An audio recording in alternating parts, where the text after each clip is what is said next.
पहाड़ों में जब मैं कहीं झरना देखता था तो मुझे बड़ा शौक होता था ये देखने का कि अरे आ कहाँ से रहा है, कि पहाड़ पे ऊपर पानी कहाँ से पहुँच रहा है।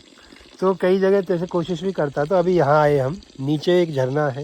ये जो छोटी छोटी स्ट्रीम है ना, ऐसी बहुत छोटी छोटी सी स्ट्रीम होती है वाटर की।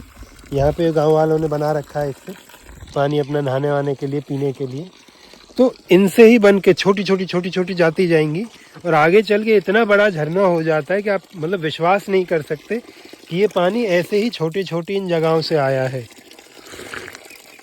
पूरा साफ पानी है बिल्कुल।